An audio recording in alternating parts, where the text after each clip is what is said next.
Welcome, everybody. I'm so excited for this event and for this evening. Welcome to everyone who's here. Word Up is almost a teenager. In June will be 13. We are, that's crazy. But we're a bookshop in a community art space. We started as a pop-up shop. So we were supposed to just be around for 1 month initially, at the corner of 176th and Broadway. And people walked in on opening night and said, nope, it's gonna keep going. How can you keep this place going forever? People use the word forever, threw it around a lot that first night. And we said, okay, we'll try. So we being this group of people who thought we were only gonna know each other for that month and try and keep the place going, did our best to open as many hours as we could to just make that space available for all of the things that the neighborhood would need. Soon we got an extension for another 2 months, and then another 2 months. People were pressuring the elected officials, or pressuring the landlord. We ended up being at that original space for 15 months. A new landlord closed the place down, but the collective that had built up over that first year stayed together. We did a crowdfunding campaign, raised $60,000 online, another $10,000 offline from more than 800 funders, and then that went into the build out of this space. So we've been here now for almost 11 years, and the first 6 years of our time together was 100% volunteer run, and operating as a collective. So we're nonprofit, we're collectively run. Some people think that why make those choices and why make it so hard for yourself? Why have so many meetings? But we found that it's been really, there's a lot of stuff I think that we've been able to do because of that kind of model. And I think that, trying to futz with models and trying to futz with what is and what has been some of the fun of talking to Paul, getting to know Paul over the years. And so here we are. And the first time, because of the way we started, which was, as a hint of a bookstore, not really a bookstore, I'd meet people in the book industry. I was working in publishing at the time, but I'd meet people in the book industry who were calling it like not really a bookstore, or like that weird bookstore, just we're being dismissive in some way. And I remember thinking like, and just because it's different, just because we're trying to like correct for some things that we saw that weren't quite working, and whatever is in. It seemed harsh to like feel that dismiss, but I remember also thinking that I also wasn't then embracing what could be, of my own place as a bookseller, because we were operating as a collective, but I had a little bit of publishing, bookselling experience at in the book section of a video record store way back, and had some sense of how things were supposed to be and how we were trying and not really doing it and I really wanted to go to Winter Institute.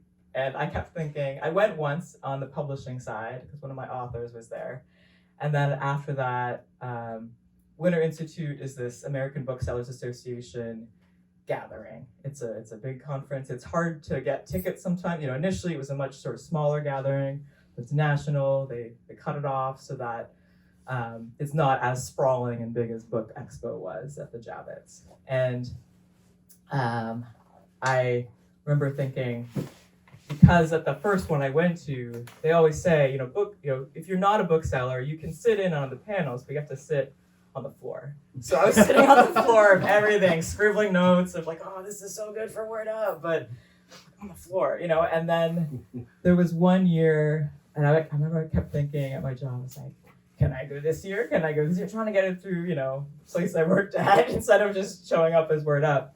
And my boss at the time, who said he was going to come, maybe we'll see him soon, said, this past year, Paul Yamazaki, who I knew of and who I'd met a couple times and, knew of him. And I was like, what did Paul say? And, I think you and Dan were standing in a room and you looked around and said, where are the booksellers of color? Like, I know they're out there. They are not showing up. And this isn't representing what is and but also what could be. And I remember hearing that and thinking, I need to answer this call, so then the next year I applied, scholarship, like as Word Up. And from then on, I thought, no, I need to show up as Word Up, because whatever Word Up represents, that really is beyond me. At that point, it really had become this like neighborhood created, co-created situation. But I really wanted that to show up. So I was glad that call came out, even though you didn't necessarily know me, or that I'd heard this across time zones and time. But the other thing that was great was that year of Winter Institute was it was in Minneapolis, and it's the real, like, people know it as this like real shit disturber year. It was it's a lot of other people who were actually making the same call while they were there. All these stories about how it was like record-breaking attendance for booksellers across the industry. And I remember also feeling whatever feeling also led you to say that the year before. And that there was kind of, at one point during the town hall, one after the other, people stood up and were just like, sharing manifestos and like asking, begging, demanding, the changes happen, to just make the space more open to booksellers of color, but also booksellers that just, in a sort of more diverse ways, more economic diversity, more diversity of models, etc. And so out of that, the diversity task force was created. And that is the first time that I feel like I really got to know Paul, because we both served on that inaugural diversity task force. And ABA said, usually these task forces, we convene them once and then they end. That's what the task force purpose is. And Denise Chavez was like, we're not going anywhere. This is going to continue. So then we kept meeting and kept getting to know each other, getting to talk about what kinds of issues we'd seen in our corners over the years. And eventually it turned into something that the ABA incorporated into their bylaws. And then there's a DEI committee,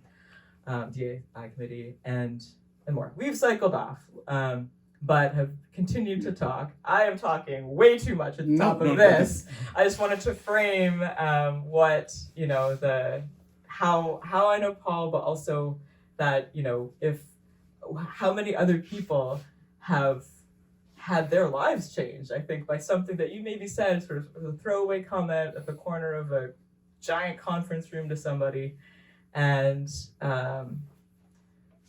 really, really changed things. So I think at that point too, I started saying, everyone else also has to show up. Like, we need to start just letting people know, like, who we are and what we can do. And so thank you. This is a giant thank you. And now there's a book, Reading the Room. Congratulations on your new book. Thank you very much. For anyone who hasn't read it yet, it's do you want to explain how the recordings went and how, just like an overview of the making of it? Well, to be really clear, I did not write a single word of this book. Jeff Deutsch, extraordinary bookseller at Seminary Books and Seminary Co-op in Chicago, and also the publisher and editor of this book, asked me if I would write something. I'm a terrible writer. I'm a slow writer, and I hate to write. And so I said no. Jeff has many, many great qualities, and one of them is persistence and creativity. So I said, I'm really happy or honored that you've asked me to do this, but just I know myself. It would create so much anxiety in me to even think about doing something like that. And he said, well, what about this? And this is in the middle of the pandemic, so this is around late 2020, early 2021. What if I fly out to San Francisco and we sit on your front porch and I'll record what you say? 32 hours of tape that he had to transcribe and then create. As you look at this little book, he had to create a structure for all the editors in the room. You know how difficult that is. You have 32 hours of not that much structure outside of the structure that Jeff created within his questions. And so he had to create a container for this and then be able to edit all this to create this book. And so so this is really an editor's book, but it was a really pleasure to talk to him. In the same way, talking to Veronica has like kind of over the years, one of the hearts of this book is how much conversation is part of what we all do in the book business as booksellers. And like over the course of these years, decades, conversation is how I learn, how I develop, and how we move forward. And so I had been talking about race and class in the business for a long, long time, but it was you, it was Hannah, and it was Angela who really kind of spurred all that. You know, when they talk about the Minnesota Winter Institute, a small group, made these presentations, and they were really articulate. They're clearly informed, and they also politically knew the audience they were addressing. So we were all booksellers together, so they knew that this was a collegial thing, but they really were also very insistent. And so it's I think one of the great political lessons for me, and is that how we can work together. We don't have to all be uniformly in agreement, but what we all have to do is be able to have some sort of agreement that we want to move forward in a coherent way. So the young activist booksellers of color made a really clear and insistent demand, and it was on the boards and staff of ABA actually did, in my mind, an extraordinary thing. They, on the fly, changed the whole structure of the Winter Institute. Just to give a sense, the staff at ABA is very small. Most things associated with the book business, we work on extremely narrow margins, as all of us understand who are in the business. It doesn't matter where we're in publishing or in bookselling, the margins are very narrow. Our trade association, likewise.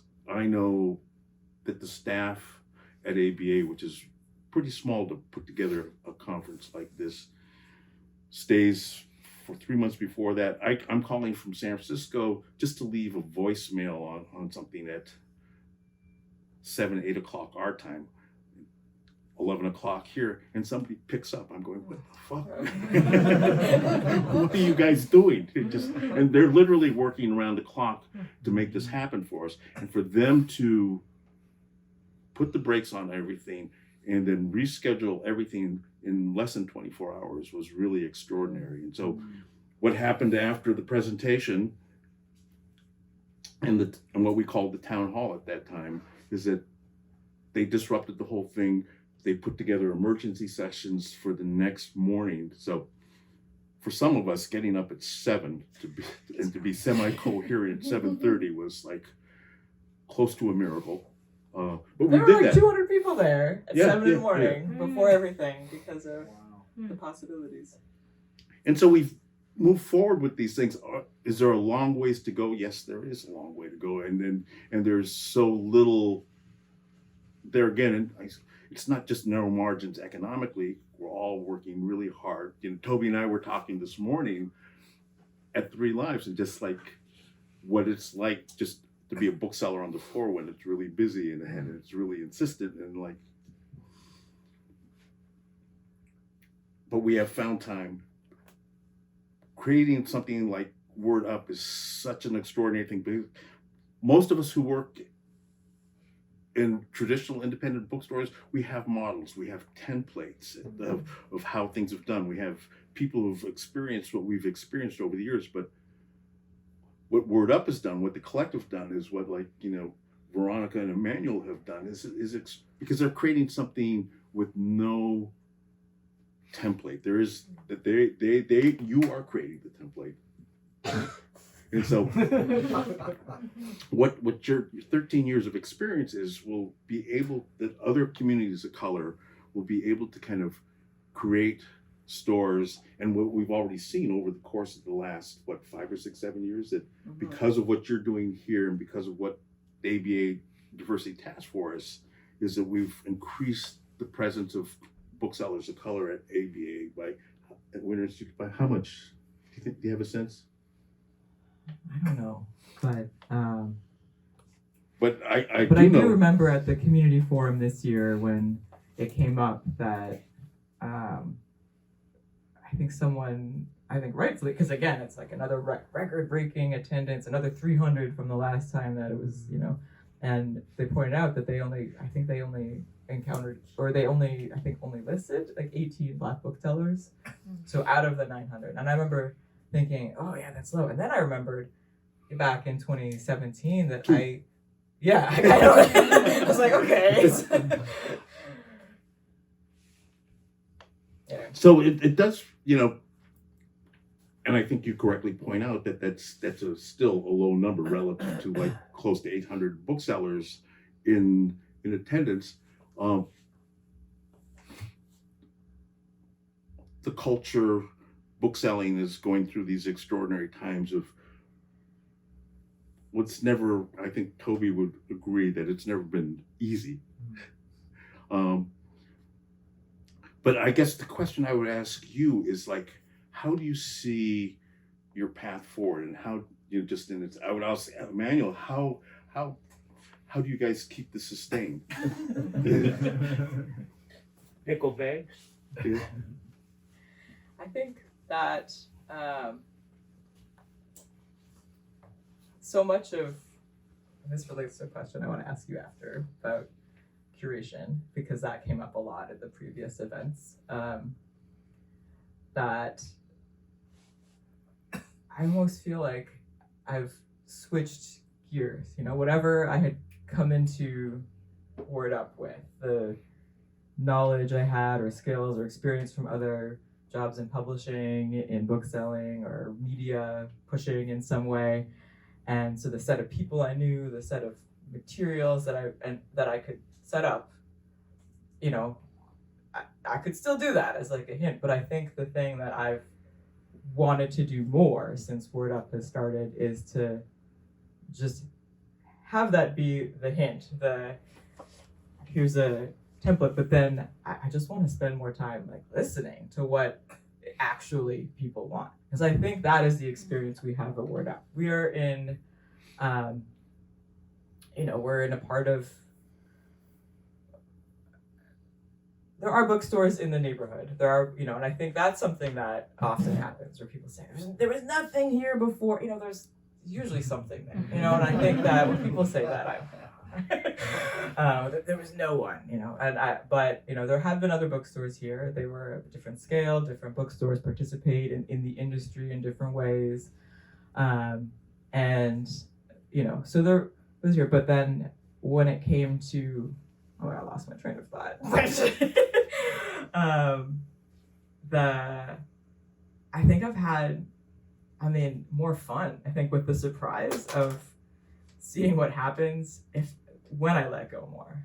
I think I went into in 2011 and prior, I was very much a perfectionist. I still trying to scrub that out of me, but Word Up just like smacked that out of me.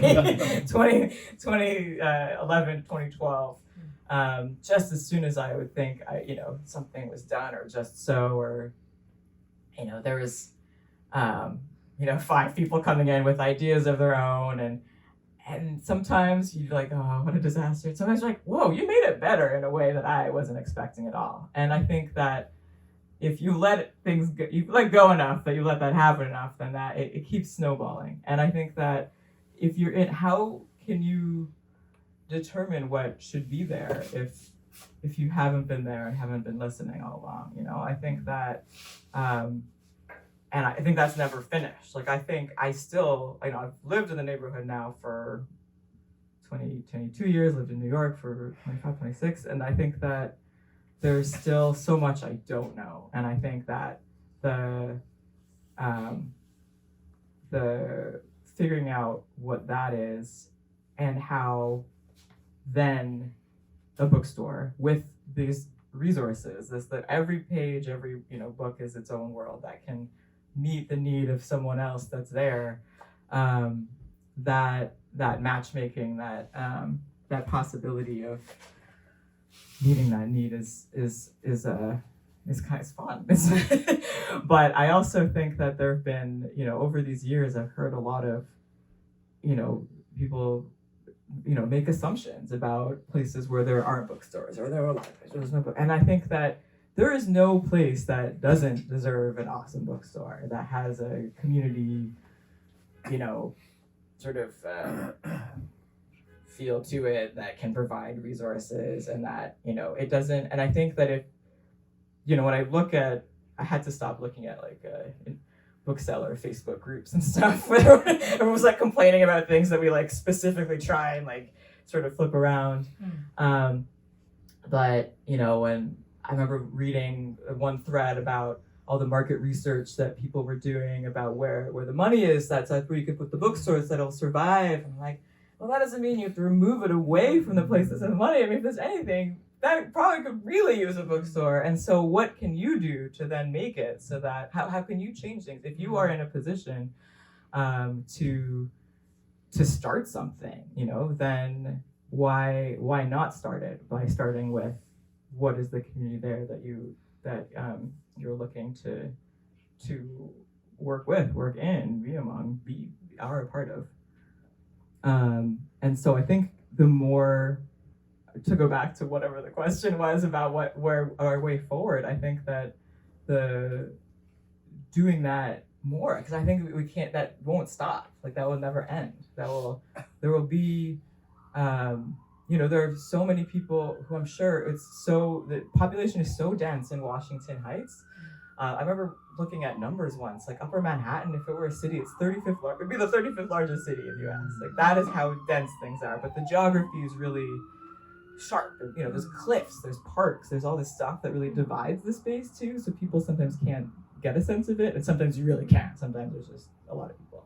And there are people on this block I know who've never walked in. People who live in this building who have never walked in. And I think that, that for all of the different reasons why there's a lot of different reasons. I'm not going to go into them now, but I think there's just that work of like making the bookstore what it could be for anyone who wants to partake. I think that can never end. That doesn't end in that way. If you're looking at it from that perspective. Well, I think that's, go back to a little City Lights history and about building community. So Lawrence Ferlinghetti and Peter Martin opened City Lights in 1953 with $500 a piece. And like one of the big differences then and now is like the economics of living in a city were very different. We're just like part of why their spaces became available is that like City Lights is right in the intersection between three different distinct communities. One is the Chinese community. One was at that time was largely immigrant and continues to be largely immigrant. The Italian community, which was a mixture of many classes, also Chinatown. And then the third community was composed of immigrant workers, seamen, prostitutes, all sort of different types of like kind of what they called the Barbary Coast. And so it was an international district. And those kind of combinations of communities, as well as like, both in Chinatown and Little Italy, middle classes were starting to leave for like, more suburban areas or other areas. So it left spaces open for like, artists and rents were cheaper. So that's why part of the economics, when it sounds like an extraordinary low amount of money by today's standards, but it was reasonable then. But it's still part of what Lawrence was so keen on opening his own store was that the independent bookshops that existed at that time, and there were a lot of good ones, but they tended to be more what presumed on their classes. So they were really middle class stores that were not really very friendly to what scruffy bohemians, people of color, seamen, or whatever. And what Lawrence wanted a place where books were available, but not just available, but where you could sit and kind of contemplate and he always felt that contemplation was important and key. And if there was a transaction happened, that was good, but not necessary. And that's kind of how we've existed to this day. And so he had this large trust in the readers of if he provided the best books that as best we could do, then people would come. And so because of that foundation, the store was immediately successful, that people found that there was a space for us, and that's kind of what you're creating here. Is that correct? I hope so. Yes. And so the doors opened, and so in those days we were open from 10 a.m. to 2 a.m. 2 a.m. Yeah. So What are your hours now? we close at 10. But as the neighborhood changed over the years, our neighborhoods were probably one of the experienced the early processes of gentrification. What had once not been that desirable became very desirable, being part of an urban historic neighborhood, and the whole kind of class composition of that North Beach Chinatown International District started to change, and we had to make a decision whether we would adjust to this gentrification process or not, or was there going to be a compromise at that? And we didn't feel that strongly towards compromise. And Nancy Peters, who became Lawrence's business partner and was really instrumental. She was like the publisher and director of City Lights Publishing, said, well, yes, we will try to work with the community, but our community is really a community of curiosity, and it's that is not geographically bound, and that's kind of the ethos we still use today. And so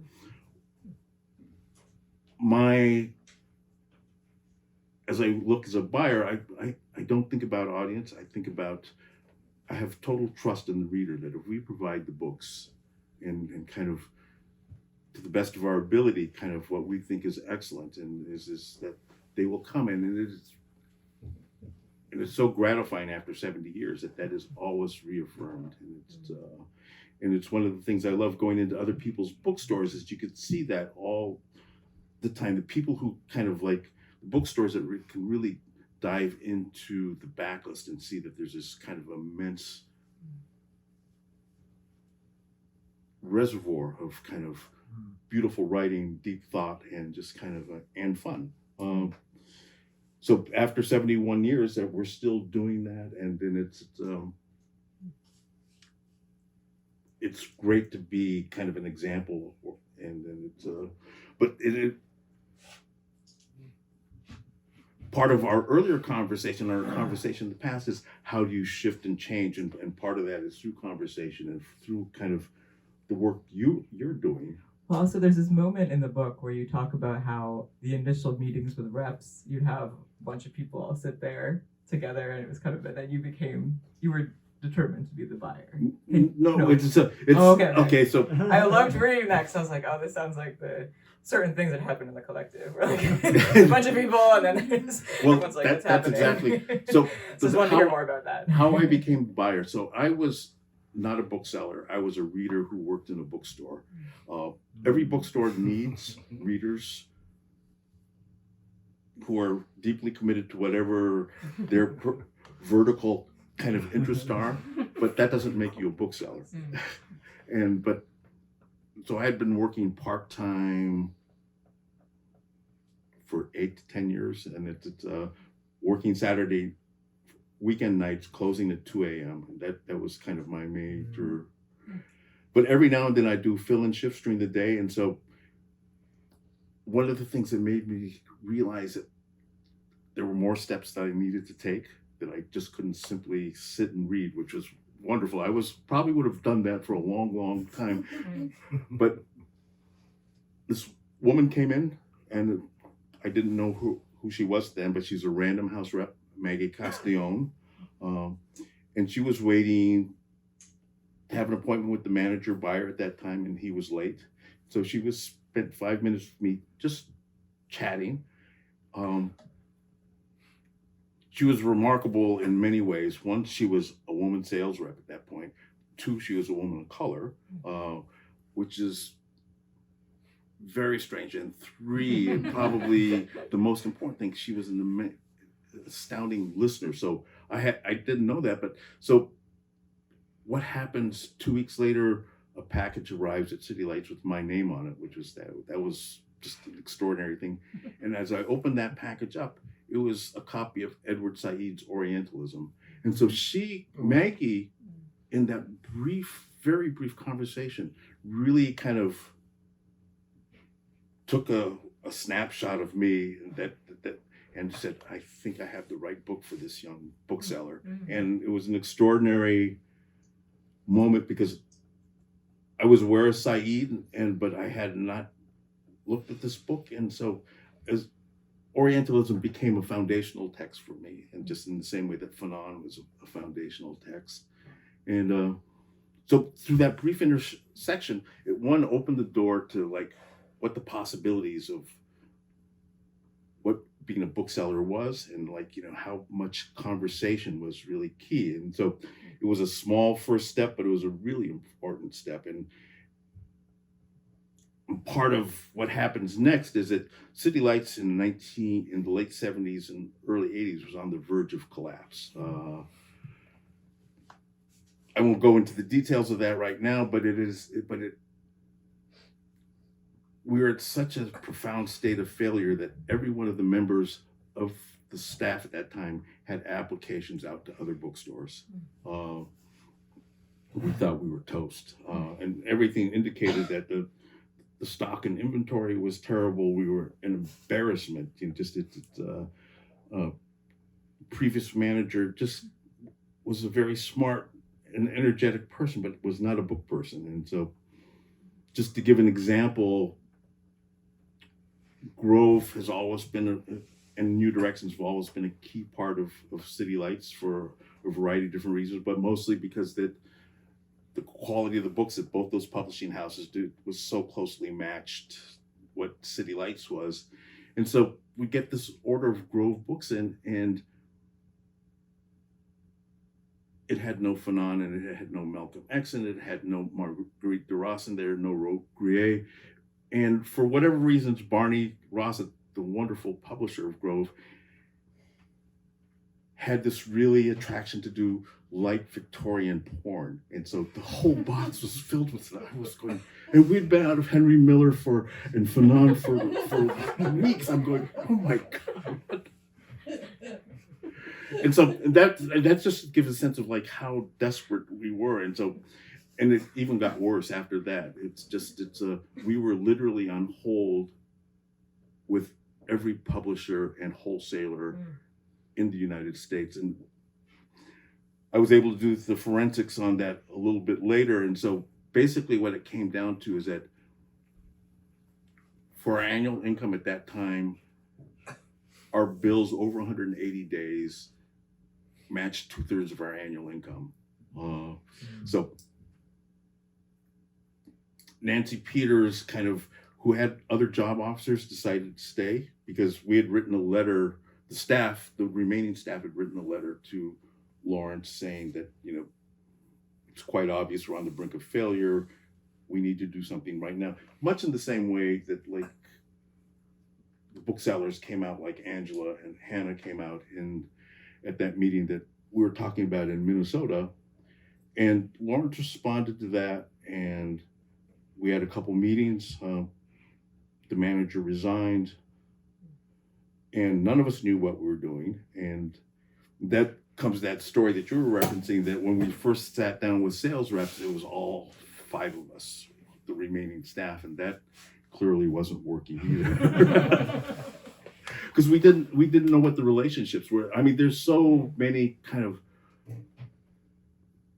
practical traditions that that one bookseller passes on to another, but we simply didn't have that at that time. And it was the reps who, both commission reps and house reps, who were really patient and were able to kind of basically teach me how to do my job. And part of that was to refer me to other booksellers and Nick Setcut Cody's, who was an amazing buyer and bookseller, took time out of his incredibly busy schedule to sit with me several times to just kind of, this is what a catalog is, this is what a rep does. And so it's that type of generosity that I've just simply just because I learned from all these people how to do that, and I've always been a curious reader, and I've always been wanting to know how this book came into my hands. And it was the reps who were able to kind of, well, this is what the process of how we as publishers get these books. And so I began asking more questions, and the reps were always incredibly generous and responsive to those questions. And so they were basically told me, well, writer writes the book and editor acquires this thing. And so I asked, well, who are these editors of this particular book that I love? And there was a particular editor at Random House, Ron Smith, because as I continued to ask these things, I said, well, I'd like to go to New York and talk to some of these people. And he set up this extraordinary kind of 3 days at Random House where I was talking to Andre Schifrin at Pantheon and his entire staff. I was able to talk to the emerging kind of staff that was doing vintage contemporaries. That was like, Gary Fiskajohn and Jeff Stone, and then it's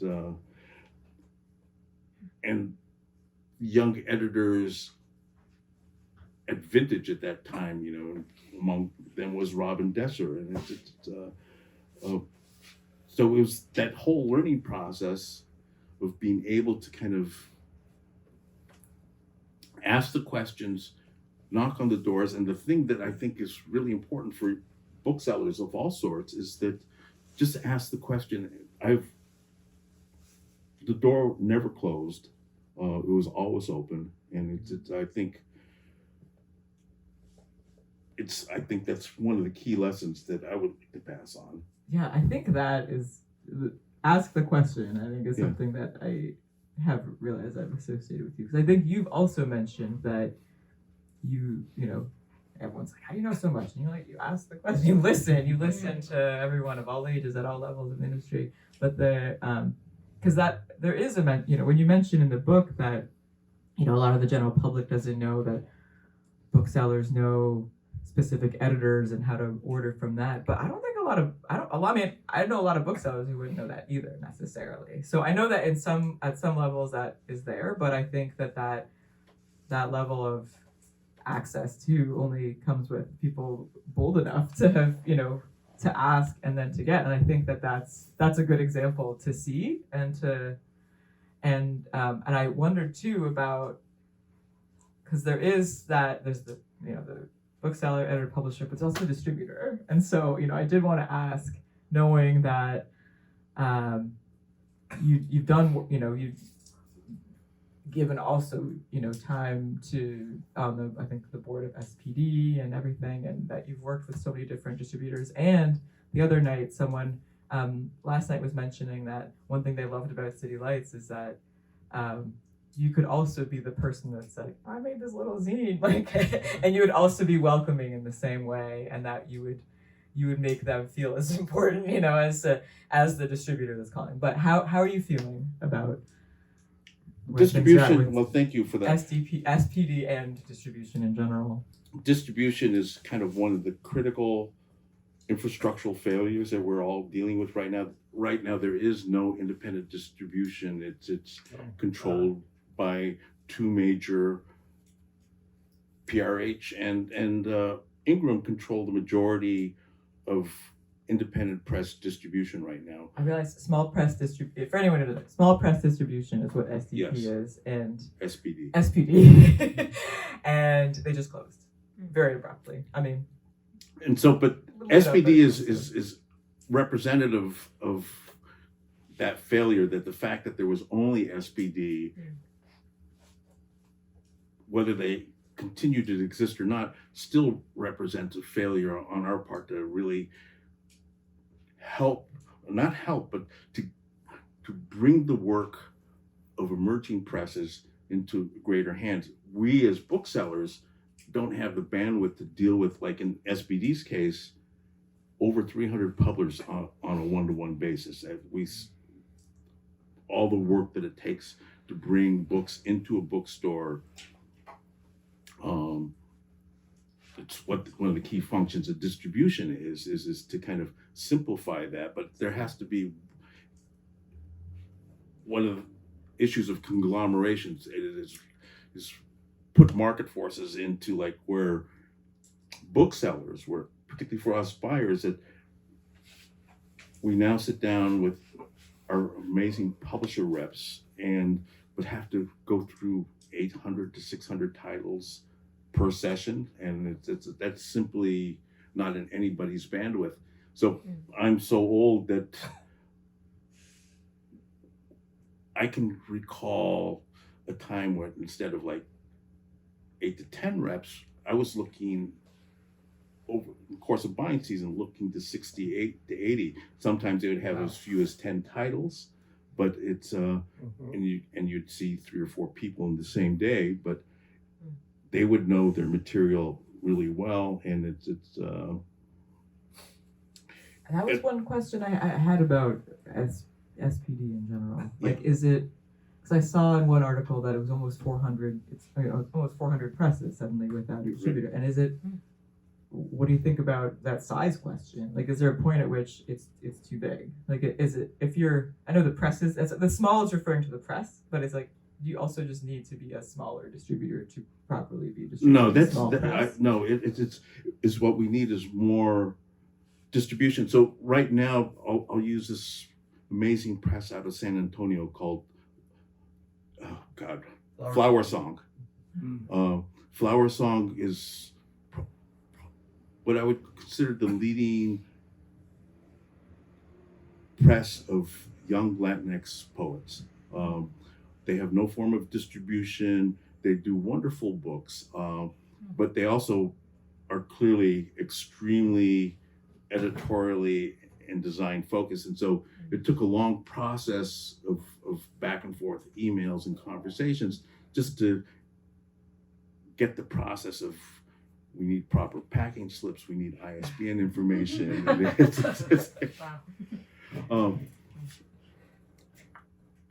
SB distributors, like Consortium and Peach, provide those services, and in fact, in an ideal world, the editors and publishers at Latinx shouldn't need to do that. I mean, they need to focus on what they do well, and that's to edit and curate and bring forward these new young voices.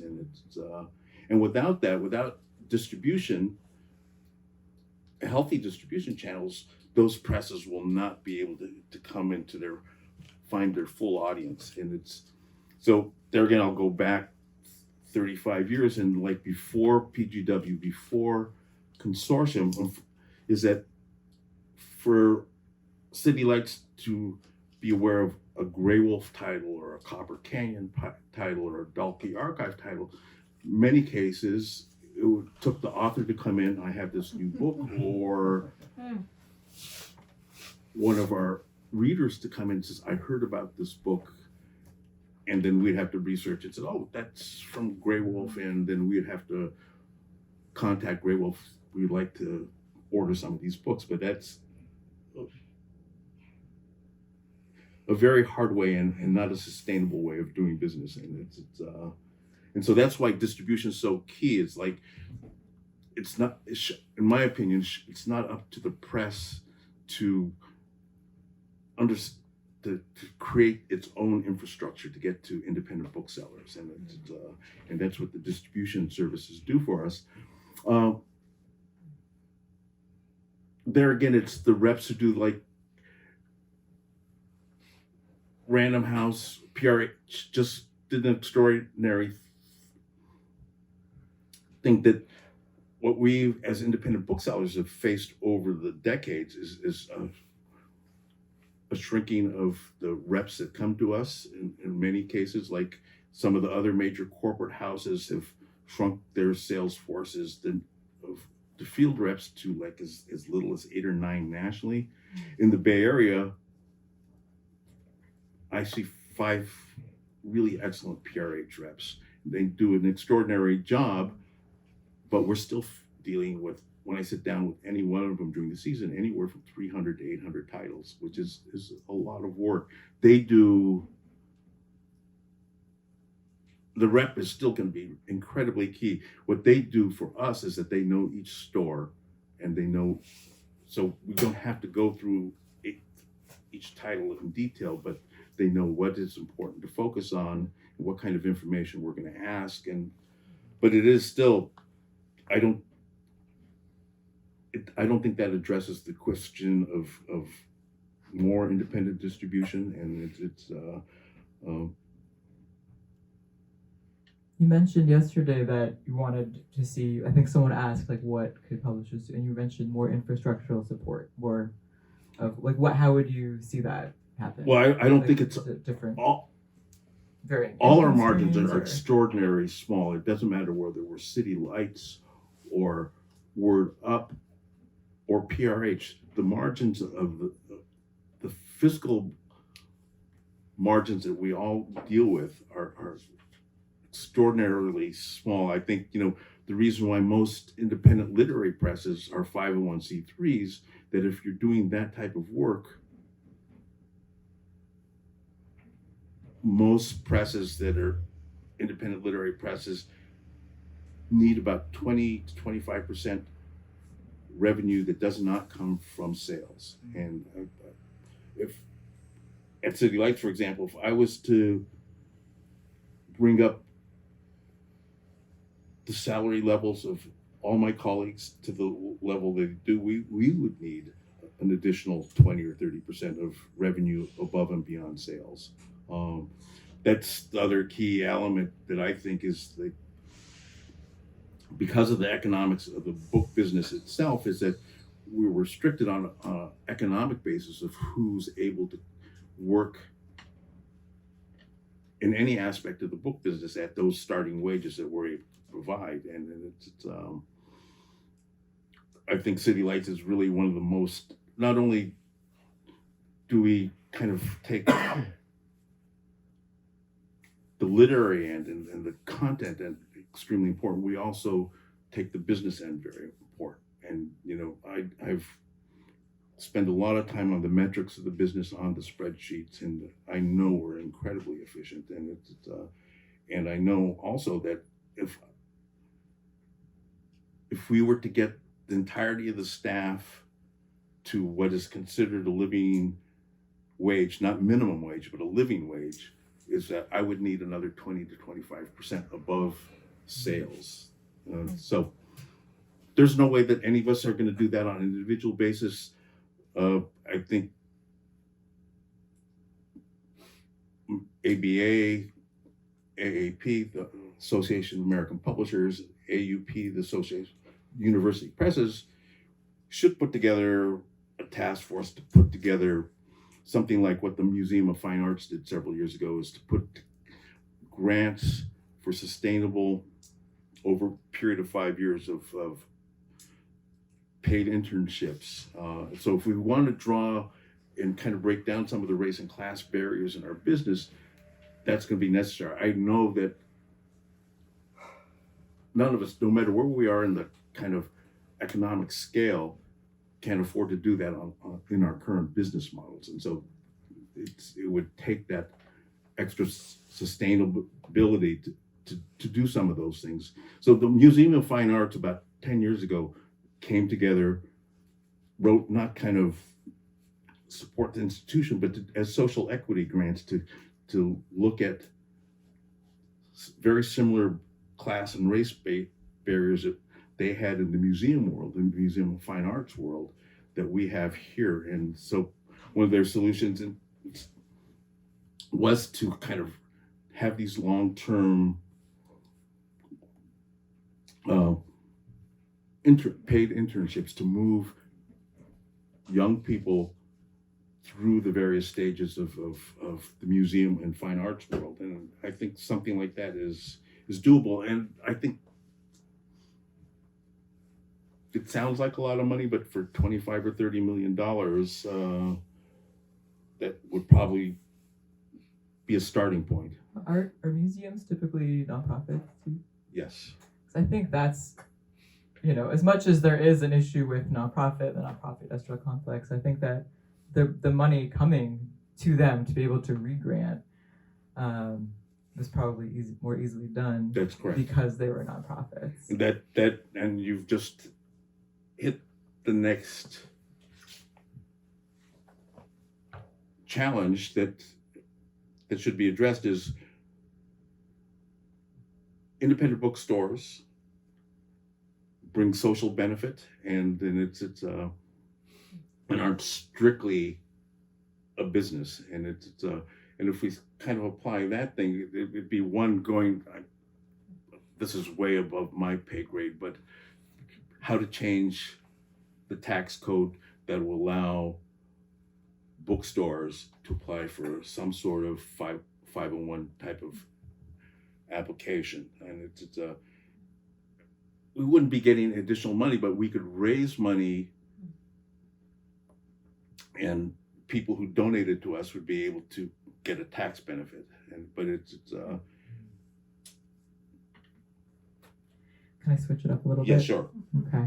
Like I said, it's way over my head. Yeah, there's all this stuff that I love in the book about, how being a Boy Scout, it's all this stuff about it's what taught you the curiosity, but also the spatial stuff within City Lights, and also then, all the stuff about in your background of when, being on campus and seeing just, it's the time. There's protests everywhere. There's a lot of anti-war, everything going on. And I think I really could not help asking, because of what is happening today. What is happening today? What is happening yesterday? Not very far from here, where there is, on Columbia University's campus, and I was showing you photos and videos of just really like a historic moment unfolding on campus with the Gaza Solidarity Encampment. And it also, that reminded me, knowing that that's happening, and, there's supporting students and all the things that are happening to the students, reminded me that City Lights was one of the first bookstores to put out a statement. And also, significantly, there are not that many, if you look at the PACB site and what institutions have signed on, City Lights has signed on to PACB. And I wondered if you would be able to share anything about, whatever discussion or decision-making process that went into that, and what your experience of that has been in the past few months. Lawrence Ferlinghetti, Peter Martin, Schick Morale, part of the core values of City Lights were based off of to see, and the role of books was to be able to create a vision of a better world, and actually to have the critical facilities to make that happen. And so and we've always kind of, both as booksellers and as kind of citizens, worked in that manner. So it wasn't a hard, it would be a hard decision if we didn't do that. I mean, so it wasn't just a reaction, but it was just so central to what our identity and our history is that it wasn't a hard decision. It was just kind of exactly how to state it, and Elaine Katzenberger, our director, is like an amazing wordsmith, and was able to kind of put out a really beautiful, eloquent statement in a very short period of time. But it wasn't a hard decision. But I think what it goes back to is that, when Lawrence published Howl, it's this kind of, how do we think about when we're going to challenge authority? How do we do that? Is that just going to be a moment of passion, or are you actually going to think the steps through? And so Lawrence first responded to Allen Ginsberg Howl strictly through its poetics. I mean, he thought this was an extraordinary moment in American literature and world literature, that what Alan had done was going to change the shape of poetry. Hearing that Alan read that poem, he immediately asked Alan if we could publish things. And at the same time, he understood exactly what he was embarking on. And so within a short period of time, he also started talking to lawyers at the ACLU and was ready for whether it was the Postal Service or the San Francisco police were ready to come to literally arrest them and prevent the books coming in. The Postal Service kept books from coming in from England, where the first edition was printed. And when they finally got a printer to do that book and had books on the shelves, the police came in, arrested Shig Morrell, Lawrence, and Shig were put on trial. But the point is, in this particular case, that Lawrence could see what he was embarking on and actually thought about what the steps were to kind of really move all the way through to a successful conclusion.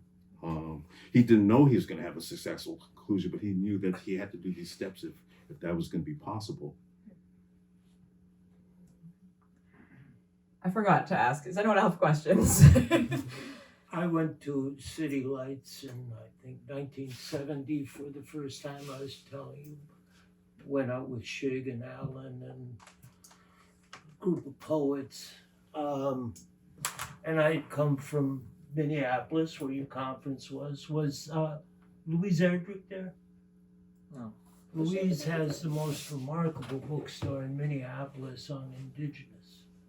And she manages to make a very popular bookstore in a very beautiful neighborhood.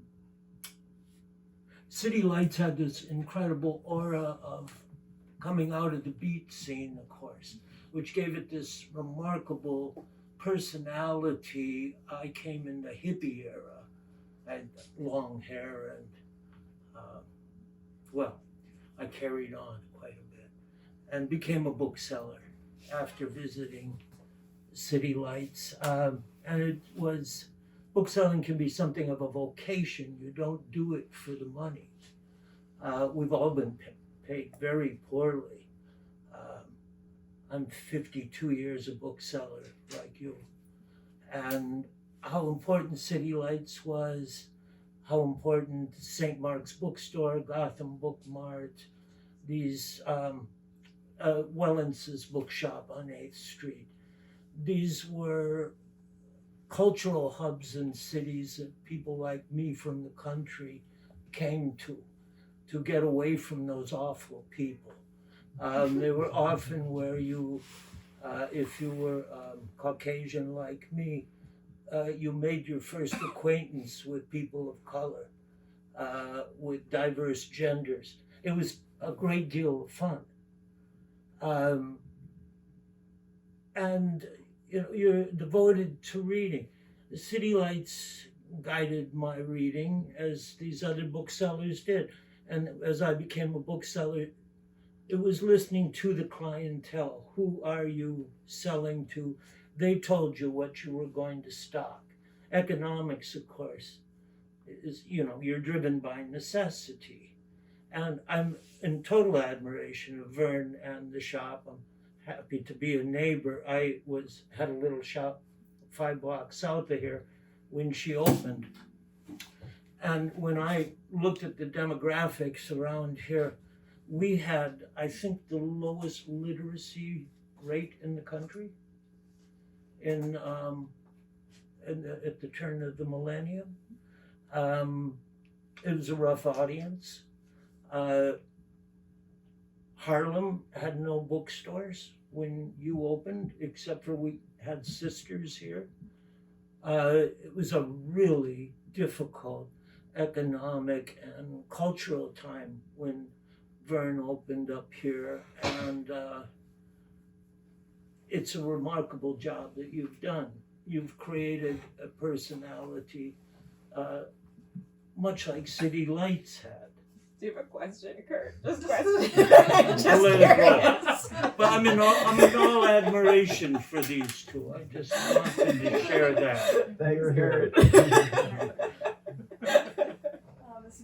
from me and also from Stephen Pace, the sales director at my employer, W.W. Norton. And we've both been in the business probably for close to 40 years. I've been close to 40 years. But when we go into a bookstore, we're kneeling at the feet of the people who really know books. And our question is, what are you reading? What would you recommend? Give us 5 books that we should leave board up with in our hands tonight. We might not have them, but we can try. Just think of the most expensive ones.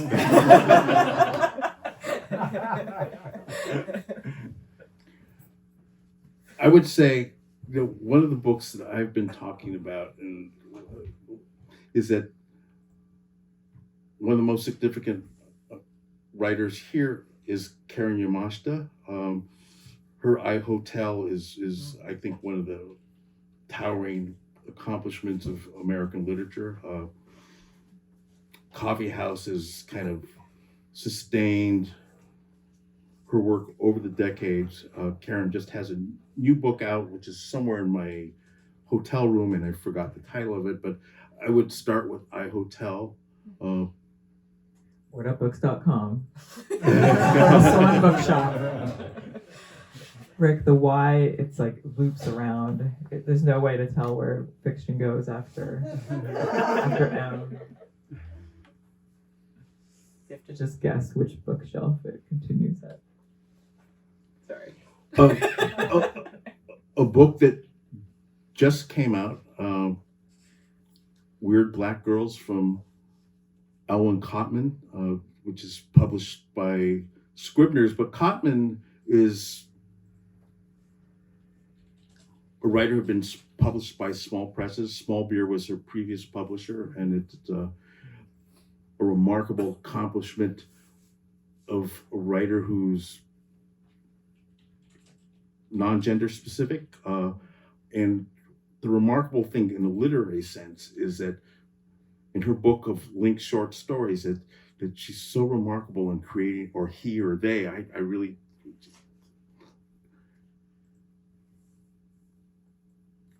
that each character that she talks about is so clearly embodied that that you feel that you're inhabiting their bodies, and it's or being able to look at their perspective,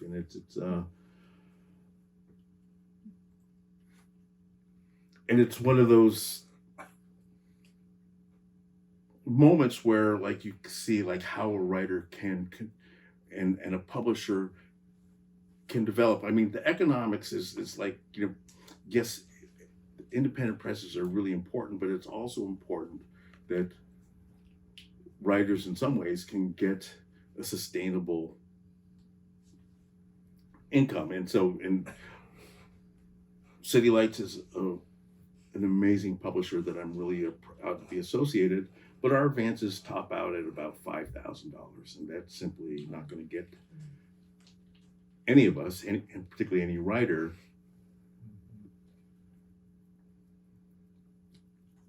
to their next rent check.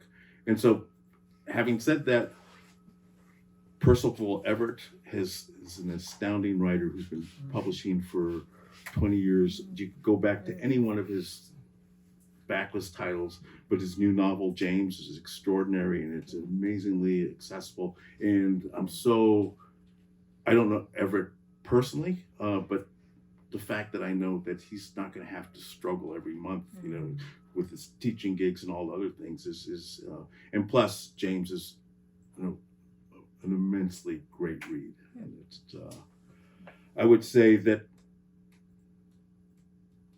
looking at Katie Kitamura's backlist, another really wonderful writer.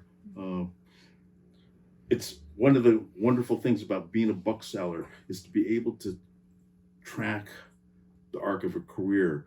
And one of the things that I did at City Lights, so City Lights was founded as an all paperback bookstore, and Lawrence was very proud of that. We were very proud of that and are proud of that.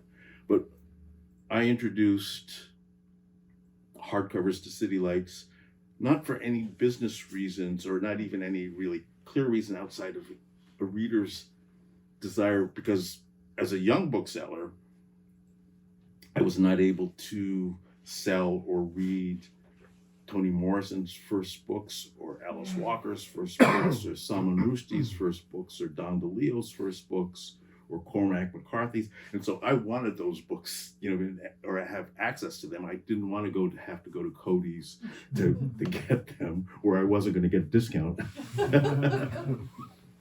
And so,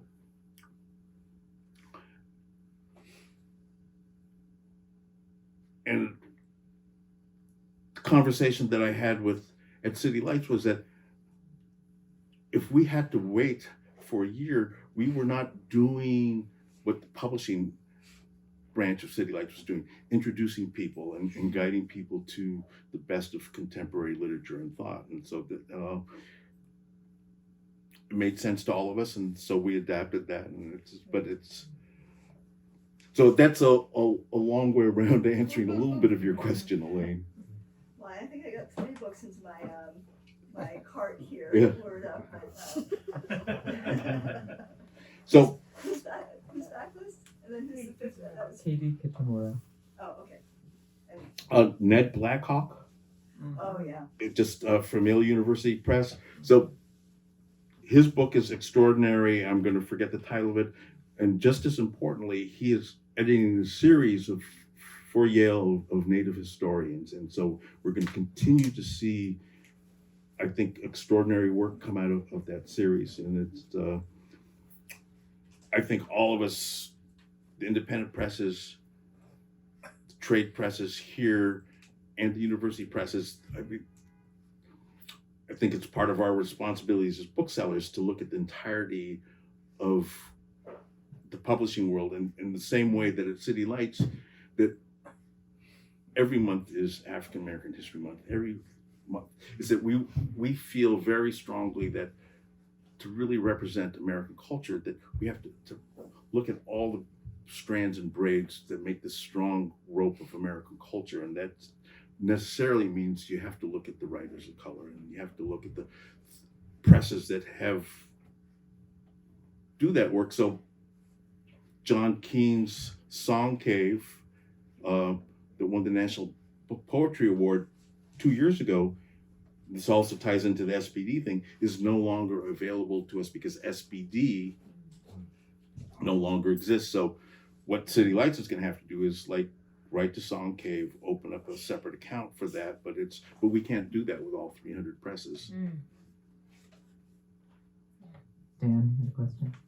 So, Paul, I may have made this up, but I have an abiding mystery in my mind, which is walking into City Lights, you would always have on display, in display quantities, 12, a stack of 12 face out books that weren't the books that everybody was reading, but because of how you organized them in the store, it was a way of entering the store in the way that, my brother's an abstract painter, and he always taught me how to read an abstract painting.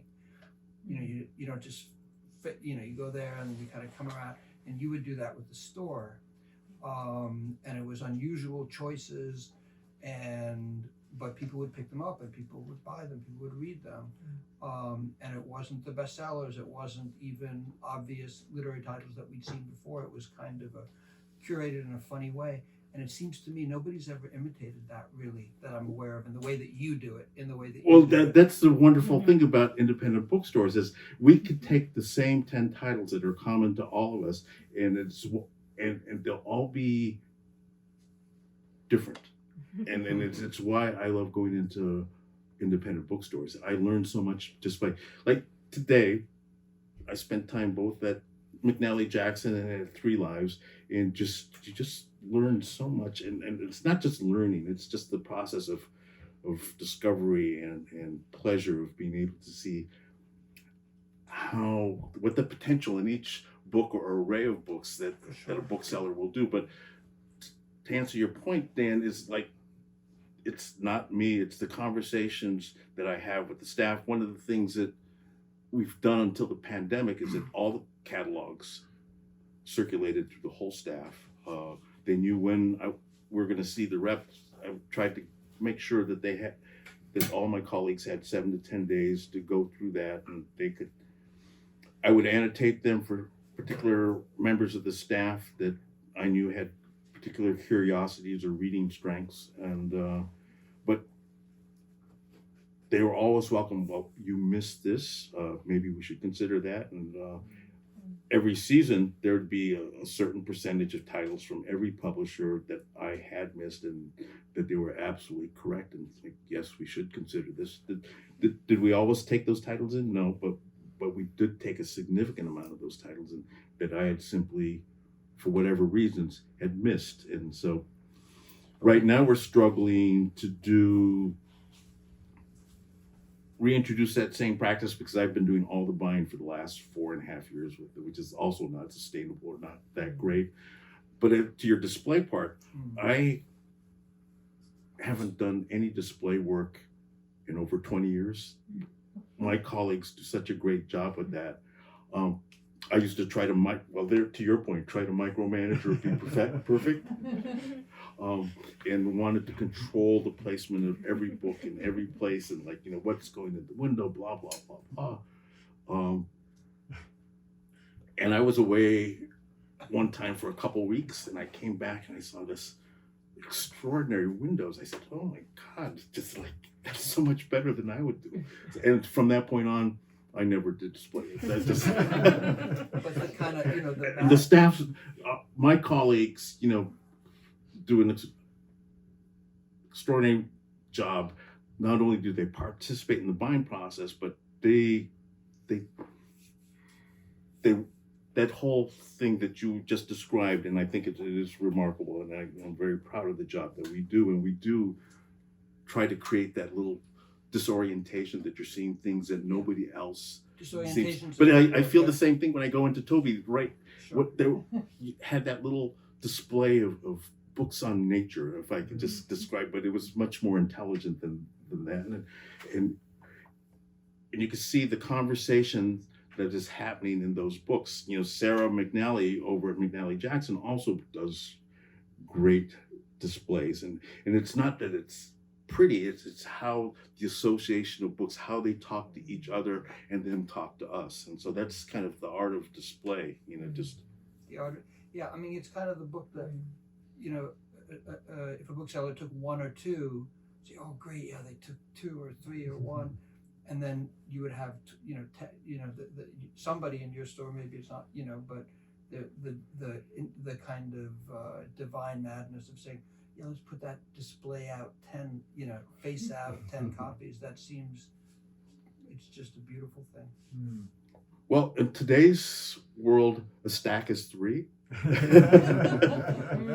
So 10 copies is probably less than 1% of our total front list buys, but that's kind of, my colleagues know whether it's a 1, because, so at City Lights, 2,100 square feet, we probably have at any given time between 25 and 27,000 different titles, but this includes front list, but we average only 1.3 copies per title, and so most things are single copies, and this includes all front list. And so things that go in the window, sometimes that's the only copy in the store, and but we have, so it could be something from a very small press that we got from SBD, or it could be from a university press, but the fact that it's out there and visible makes that discovery process a little bit easier. And so we know that we'll pull those things out of the window and then replace it with something else.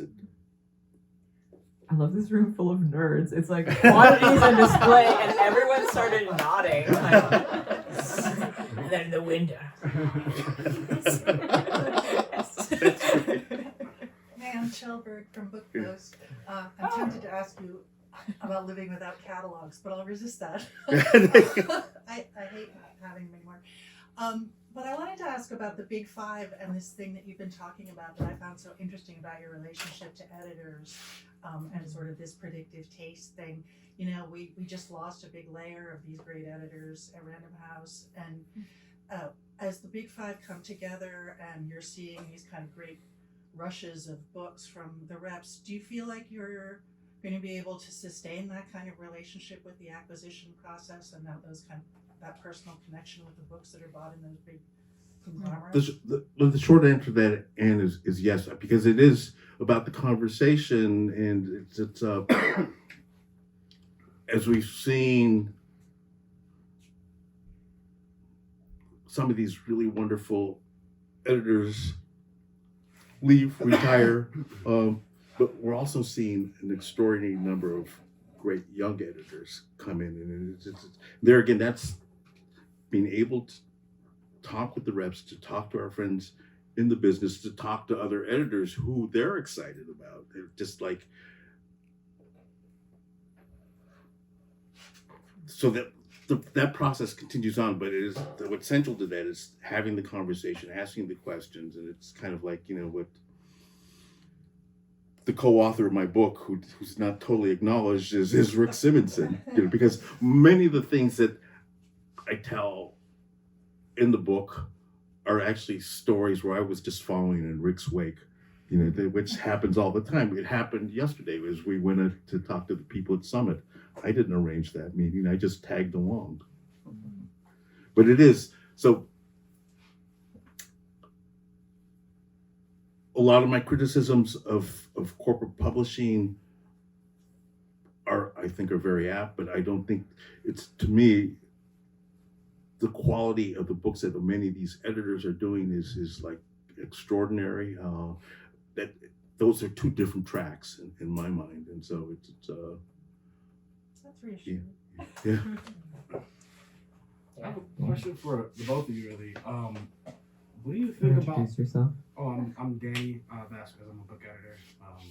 Most recently at Astor House. This model of partnership between bookseller and publisher that they have at Point Reyes with MCD. Yes. What would it take for City Lights to consider something like that? And Vern, what would it take for you guys to Can you explain dedicated, what so that- that what Point Reyes has is a sort of dedicated MCD shelf, the best hits from MCD, and there's a relationship there. MCD is a very sort of West Coast oriented publisher, and Point Reyes is kind of very firmly situated in the West Coast, and so often those books are representative of exactly what that bookshop is looking for. But I wonder what would it take to make it worth it for you guys to do something like that? But Danny, I think what we do is like with MCD, Sean and the crew are and you started there. Yes. And congratulations on all the work you're doing at Astro. Thank you. Oh, I'm formerly at Astor House. Where are you now? I am freelancing, teaching. Yeah. Well, I'm hoping you get back into acquiring books for publishing houses. Yeah, I hope it every day. Yeah. But the other thing that the questions, like Stephen Sparks, who is at Point Reyes, is an extraordinary bookseller. I think Point Reyes is a really interesting example of, like Word Up is, of what the potential is in any community, that you can break stereotypes, and it's so Point Reyes is an extraordinary, beautiful part of the world in Western Marin, has access to this extraordinary natural beauty. The food production there is wonderful. There's a lot of tourism that happens there, but what makes Point Reyes and what Sparks is doing so well is that he's able to expand the concept of what the relationship of nature, food production, cultural criticism, and literature is, and be able to create this immensely rich tapestry of books in a place that you wouldn't expect. That in many places, if we followed the stereotype, would be just kind of regional and kind of tourist-oriented things. And it's not that Stephen doesn't have that, but it is a rich woven tapestry that all these other things are included. So he expands the horizon of his readership just by the choices of books he makes. And the specific relationship to publishers, given 2,100 square feet at City Lights, what we do is that we have curated spaces that the staff does, and so we generally don't do that with imprints that come from the corporate houses, but what staff will kind of pick a publisher or an imprint that they really feel very strongly about. And so Dorothy was Extraordinary Press out of St. Louis that focuses on women's literature, both past and present, with a strong modernist bent. That my colleague wrote them a letter, we'd like to do this feature. We created a space for that, that we put a call out to the staff that if you have a particular press that you would like to feature and develop a relationship, just write a little paragraph of why you want to do that. We give them the go ahead to do that. They have a budget. But what we ask them to do is to have direct communication with the publisher, have the publisher write a small statement that we can print up and an image of their colophon that we can put it up there, and we'll feature those books, and if, depending on the size of the publisher, maybe it'll be a portion of it, but what we like to do is to bring in their full backlist if we have the space for it. But I think your point is can a bookseller point to particular areas, particular authors, particular presses? Absolutely. And it's a pleasure to do so. Yeah. Thank you. Yeah. I know you had that question for us too, and I think that I've had thoughts like, oh, we're gonna feature this. We've kind of thought about doing a different Spanish language publisher every week, and it's just capacity. I mean, that's why we haven't yet. It's or space, and there are. I know that there's a couple of places that have said we can do this. If you have a shelf of something, and it's just been cost and capacity that we haven't. But it's always on the to-do. When Danny starts volunteering at Word Up, that's going to be his first task. Time? 8:43. 8:43. I get gold. Yeah. Okay. There's drinks. I actually have more questions, but I'll just ask them to you. I know it's, well, I don't know. I don't want to end on this it was a question I realized I had and I hadn't written down, but I did wonder about it, and I know that you wanted to focus specifically in this conversation, on, and it's actually not just something that you mentioned just in the, lead up emails to me, but something I know I've seen in writings or in interviews, that there's a concern about race and class in bookselling. And you've been in the book industry for so many years, and when I was thinking about that and about, I started to wonder, what have you seen? What have you felt? What do you wish wouldn't happen again? Or what do you wish, what are you glad has changed? Maybe if you want to look at the positive side of something. But I also realized that there was almost a little reference to something towards the end of the book about reading the room, about what have you held back on, or, because of what you read of the room as I was interpreting it. And I think I generally had thoughts around that question, but that isn't really a coherent question, but yeah. No, it's We'll end with that. I've been concerned about race and class and have felt that I've made some progress, but it was your generation, you specifically, and the members of the original task force that really moved things forward. So things that had taken me just to put on the table for such a long time, this group of extraordinary young booksellers were able to accomplish in a very short period of time, are still working on that, and still, so we are moving forward. So I would ask you, how do you feel about that pace of change? What needs to be done to increase that pace of change, if that's even feasible? teacher saying, well, what do you think? He's not going to tell stories about things. How do I feel about that pace of change? Yes.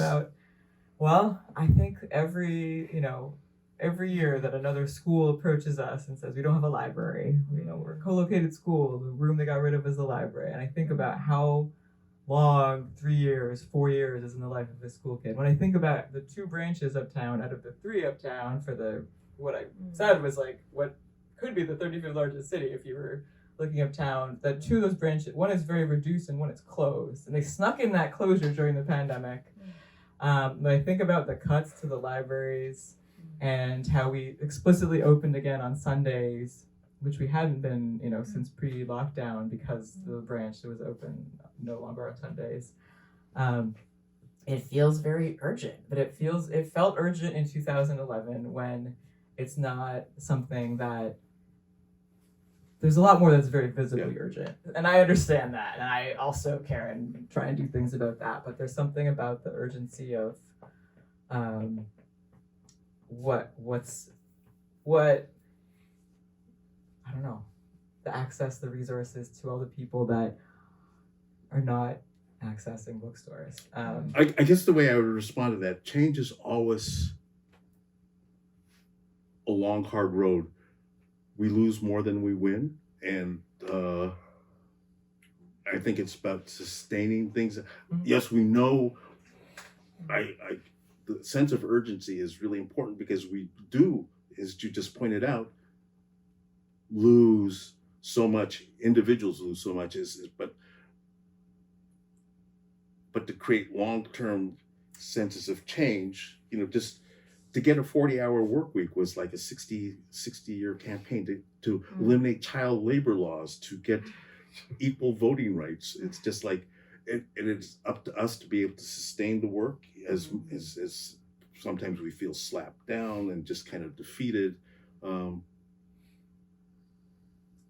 really incredibly privileged and to work in a place like City Lights where I feel sustained all the time, and so I'm perhaps not the best example because I am so supported.